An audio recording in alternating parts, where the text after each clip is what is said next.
So when it comes to smartphone technology is pushing for a 5G future, and that's the way it looks like it's going to be in the future. We're so close to 5G. At this very moment, 5G is not mainstream yet. It's still rolling out, but I guess in the next 2 to 3 years, we'll most likely have 5G almost everywhere. Right now, it is actually out, and you can actually use 5G depending on if you have a phone, but I think also we don't have enough smartphones that actually support 5G that it's kind of pointless to have 5G, but I do know in some select markets in America, at least in North America or in the United States, you can actually get 5G connection right now. I do know Verizon actually supports the 5G network right now in select markets only. Keep that in mind. But in this video specifically, I do want to talk about the future of smartphones, and I do want to talk about specifically connection speeds, because we are pushing towards a faster future when it comes to smartphones and smartphone speed. Specifically, we are pushing towards a 5G future. So when it comes to speeds on your smartphone, I recently watched a video on the internet from CNET, and they were pretty much demoing the new 5G connections. Now, the 5G speeds that they were testing were on the Verizon network, so keep that in mind as well. It's one of the better networks in America. I can't flat out say if it's the best network in America, but I can definitely tell you it's one of the better networks in America for sure. It's not the bottom of the barrel. It's actually one of the top 2 best networks in America. Of course, that's always arguable. Some people tell you they don't like it. Some people tell you they like it. It just really depends. But in my opinion, personally, I would say it's one of the top 2 best carriers in America. So they did this test for 5G. Now, I do have to keep it real with you guys. When they did this 5G test to show off how fast 5G was, it wasn't all too accurate, because they actually did it about 10 or 15 feet away from the actual transmitter. And of course, if you're that close to the transmitter, of course, you're going to be getting more faster speeds, more stable speeds. So of course, it's going to be an altered test. It's not going to be in a realistic setting, since of course, when you're at home or on the go, you're not going to be feet away from the transmitter. You're going to be miles away from the transmitter, so of course keep that in mind. I guess it's kind of cool to see how fast it could be if you were so close to the transmitter, so it's kind of cool to see the fastest speeds you could possibly get. But then they also did another test at CNET where they pretty much went a couple blocks down the street to actually see how much the speeds would change. So that's kind of cool. They actually did a scenario where it's not your typical scenario, and then they did a typical scenario where you'll be a little far away from the transmitter. But overall, these aren't probably as accurate as they could be, just because in your area speeds may vary and you may be farther away from the transmitter than what CNET was. And you do have to take into consideration 5G is in its infancy, and since 5G is so brand new and pretty much no one's on 5G, of course speeds are going to be faster, because there's not a lot of people on it at the moment, so it's not going to be as cloggy as it would be maybe 3 or 4 years down the road when more people are gradually getting into 5G. So those speeds may be slower just because more people will be on 5G. But anyway, it was a very interesting test when it comes to 5G speed. So what are we looking at specifically for smartphone tech and smartphone speeds when it comes to 5G? Honestly, I was kind of blown away at this point, because 4G is very fast, but it's nothing mind-blowing. And now at the point of time that we're in, you can get things like in-home Wi-Fi or in-home internet connections that are actually way better than 4G. A lot of times you can get 1 terabyte, you can get 1 gig speeds, like for instance Google Fiber. I know Cox has Cox Gigablast, so you can get 1 gigabyte speeds, and I've tested my phone for a long time, and I don't think on 4G you can even get speeds anywhere close to 1 gigabyte. So it is cool that we're going to be getting speeds just like we would be getting on something like the Google Fibers or the Cox Gigablast internet connections. Those are absolutely fantastic. So they did a couple of tests.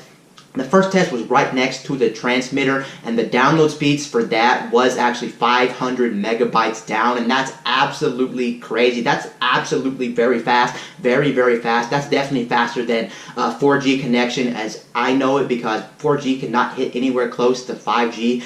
500 megabytes down, so that's absolutely fantastic. And then they reran the test, and then another download speed was I think 1 gig. They actually finally hit 1 gig. Now, of course, keep in mind, they were right next to the transmitter in that specific test specifically. And of course, like I said before, no one's actually using the transmitter. So, of course, there's not many people clogging up the line since 5G is so new and not many people are using it. So take that all into consideration. But just the fact it could even hit those speeds no matter what was absolutely mind-blowing. And I was honestly mind mind blown when it comes to those speeds. Now I am talking about download speeds specifically, not necessarily upload speeds, but 99% of things that you do on your smartphone are going to be download speeds.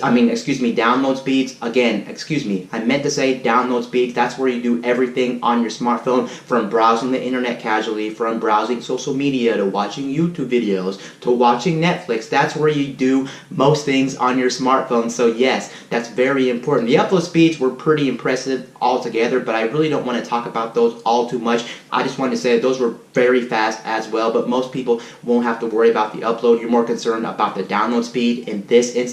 Now let's talk about the actual test when they actually moved a couple blocks away from the transmitter, because they did actually move a couple of blocks away from the transmitter. What are we actually talking about when we're talking about speeds of 5G moving a couple blocks down the road? Well, it actually dropped pretty significantly from 500 megabytes down, even that 1 gig speed, all the way down. It pretty much dropped somewhere in the 100 megabyte speed to 200 megabyte, but you can see I'm pretty sure that's still faster than what you would ever be getting on 4G connection. So that's absolutely amazing that they're hitting all these incredible speeds. Now those were just speed tests, take that into consideration, and then they actually did a real life speed test where they actually downloaded something from the internet. And here's what was actually pretty interesting when it comes to the actual downloading of stuff on the internet with 5G versus 4G connection. So they had a phone on 4G, of course, and then they had a phone on 5G, and they pretty much sat them side by side, and what they pretty much did is they tried to download some stuff from Netflix, some TV shows, and basically what happens is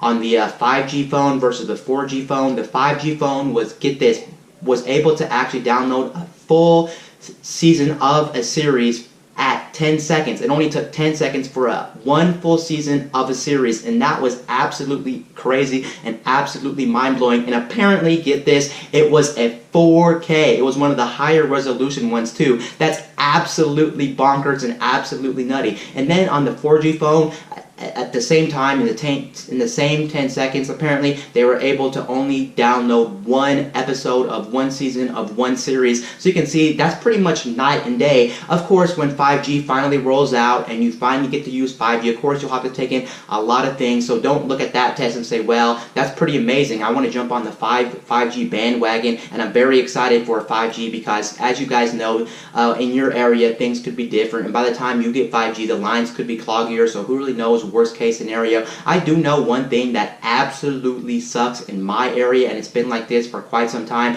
I do know on my carrier, because I'm on Verizon in my area, the speeds absolutely are trash. For some reason, I only get 1 to 2 bars of signal when I'm on Verizon in my area, but luckily when I'm out and around town, my signal does pick up. But in my area where I live, it's absolutely bonkers. It's absolutely trash.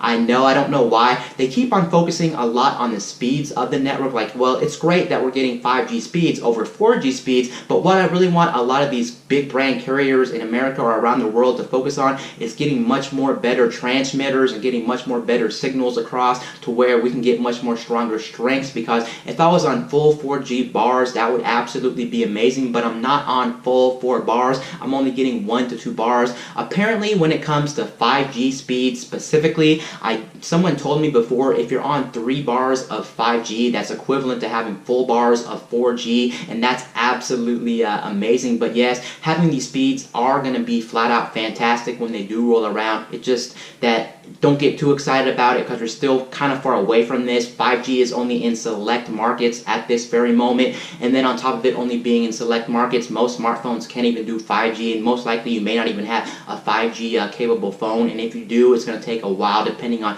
how big your city is, when you're going to be getting it. So I want to answer another question in this video as well. Will there ever be a time where the internet will never have to load? Will there never be any loading times? I do think that unfortunately we won't be to a point to where you'll never have to load anything on the internet. I just think that considering how signals work, since they are wireless, not wired, and since you have to worry about a lot of other people using the same network as you, a lot of things will clog up the space and things like that. I don't think we'll get to a point, at least with 5G anyway, to where you'll be doing stuff instantly on your smartphone. I think there'll still be that wait, and I still think it'll be obvious when you're downloading things, when you're browsing the internet, you'll still see loading times, and you'll still have to wait a couple seconds for things to actually load up, which is unfortunate. I would love it if we got to a world to where when you use these different devices, especially just browsing the internet specifically, to where things would not have to load. But it looks like we're not to that point yet, and from what I'm seeing, even 10 seconds is still very noticeable. And of course, you can still see that you have to wait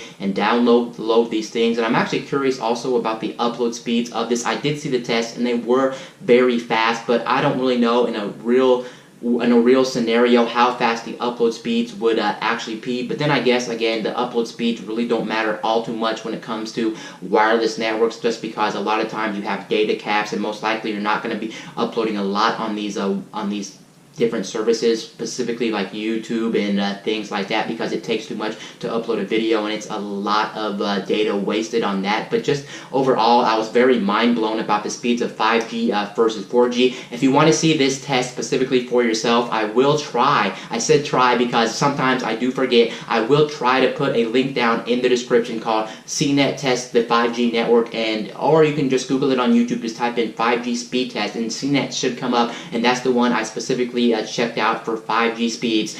Anyway, guys, this is Wayne from MyTech News, signing out.